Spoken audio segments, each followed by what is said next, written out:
അപ്പോൾ ഇന്ന് ഞാൻ നിങ്ങളുമായി ഷെയർ ചെയ്യുന്നത് വെള്ളപ്പം റെസിപ്പിയാണ്.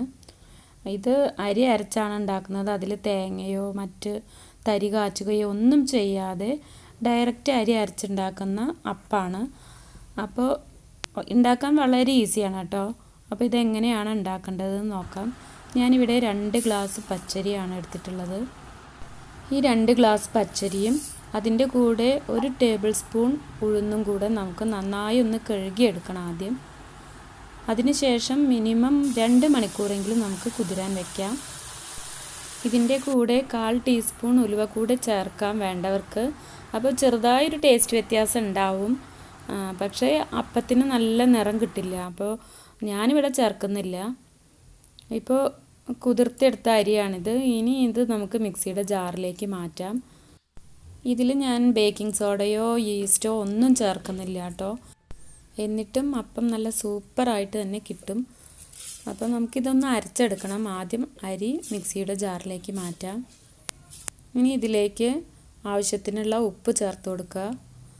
പിന്നെ വേണ്ടത്, നമ്മൾ ഏത് ഗ്ലാസ്സിലാണോ അരി അളന്നിട്ടുള്ളത് ആ ഗ്ലാസ്സിന് ഒരു 3/4 ഗ്ലാസ് ചോറ്, നമ്മൾ വേവിച്ച ചോറ് ചേർത്ത് കൊടുക്കുക. പിന്നെ 1/4 ഗ്ലാസ് വെള്ളവും ചേർത്ത് കൊടുത്ത് നന്നായി ഒന്ന് അരച്ചെടുക്കുക. ഈ ബാറ്റർ ഒരുപാട് തിക്കും ആവരുത്, എന്നാൽ നല്ല ലൂസും ആവരുത്. 1/4 കപ്പ് വെള്ളമാണ് ഇതിന് പാകം. ഇപ്പോൾ ഞാനിവിടെ മാവ് അരച്ചെടുത്തിട്ടുണ്ട്.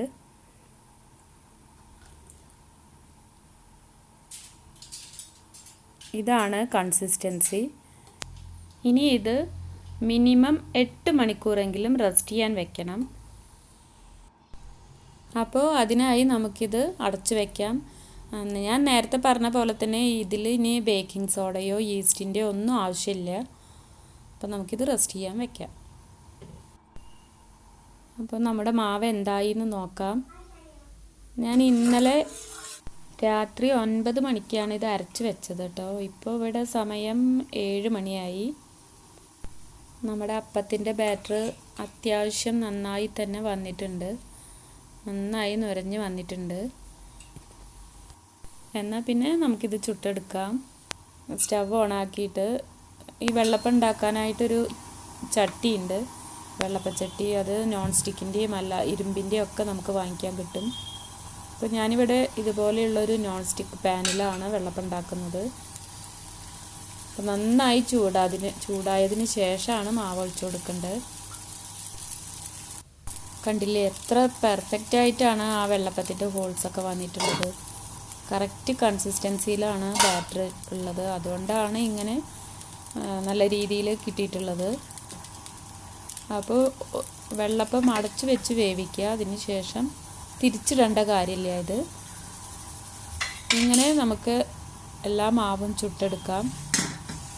അതിൻ്റെ കൂട്ടത്തിൽ എനിക്ക് നിങ്ങളോടൊരു കാര്യം പറയാനുള്ളത്, എൻ്റെ ഈ ചാനൽ ആദ്യമായിട്ടാണ് നിങ്ങൾ കാണുന്നതെങ്കിൽ താഴെയുള്ള സബ്സ്ക്രൈബ് ബട്ടൺ ഒന്ന് പ്രസ് ചെയ്യണേ. പിന്നെ അതിൻ്റെ കൂടെയുള്ള ബെല്ലൈക്കണും കൂടെ ഒന്ന് ക്ലിക്ക് ചെയ്യുക. അപ്പോൾ വരുന്ന 3 ഓപ്ഷനുകളിൽ ഓൾ എന്നുള്ള ഓപ്ഷൻ തിരഞ്ഞെടുക്കുക. എങ്കിൽ ഞാനിടുന്ന എല്ലാ വീഡിയോസിൻ്റെയും നോട്ടിഫിക്കേഷൻ നിങ്ങൾക്ക് ലഭിക്കുന്നതാണ്. അപ്പോൾ ഈ വെള്ളപ്പത്തിൻ്റെ പ്രത്യേകത എന്ന് വെച്ചാൽ ഇതിൽ തേങ്ങ നമ്മൾ ചേർക്കുന്നില്ല, തേങ്ങ വെള്ളം ചേർക്കുന്നില്ല. അതുപോലെ തന്നെ കപ്പി കാച്ചുക, തരി കാച്ചുക എന്നൊക്കെ പറയില്ലേ, കുറച്ച് മാവെടുത്ത് അതിൽ വെള്ളം ചേർത്ത് കലക്കി മാവ് കുറുക്കിയിട്ട് വെള്ളപ്പം മാവിൽ ചേർക്കുക, അതൊന്നും ചെയ്യുന്നില്ല. അല്ലാതെ തന്നെ നമ്മുടെ വെള്ളപ്പം നല്ല സൂപ്പറായിട്ടാണ് കിട്ടുക. ഈ രീതിയിൽ ഞാൻ പറഞ്ഞ ഈ രീതിയിൽ അളവുകൾ വെച്ച് ചെയ്യുകയാണെങ്കിൽ കണ്ടില്ലേ ഇതുപോലെ നല്ല സോഫ്റ്റ് ആയിട്ടുള്ള വെള്ളപ്പമാണ് കിട്ടുക. എല്ലാ നോൺ വെജ് കറികളുടെ കൂടെയും, പിന്നെ sambar, green peas kurma, veg kurma, അങ്ങനെ എല്ലാതിൻ്റെ കൂടെയും ഇത് നല്ല ടേസ്റ്റാണ്. പിന്നെ ഇത് ഗാന്ധി ചട്നിയുടെ കൂടെ അടിപൊളിയാണിത്. ഇതിന് മുൻപ് ഞാൻ ആ റെസിപ്പി അപ്ലോഡ് ചെയ്തിട്ടുണ്ട്. അതിൻ്റെ ലിങ്ക് ഞാൻ ഡിസ്ക്രിപ്ഷൻ ബോക്സിൽ കൊടുക്കാം. പിന്നെ എന്തെങ്കിലും ഡൗട്ട് ഉണ്ടെങ്കിൽ കമൻറ്റ് ബോക്സിലൂടെ ചോദിക്കുക. ഞാൻ എല്ലാറ്റിനും റിപ്ലൈ തരുന്നതാണ്. അപ്പോൾ നെക്സ്റ്റ് ഒരു വീഡിയോയിൽ കാണാം. Bye, thank U.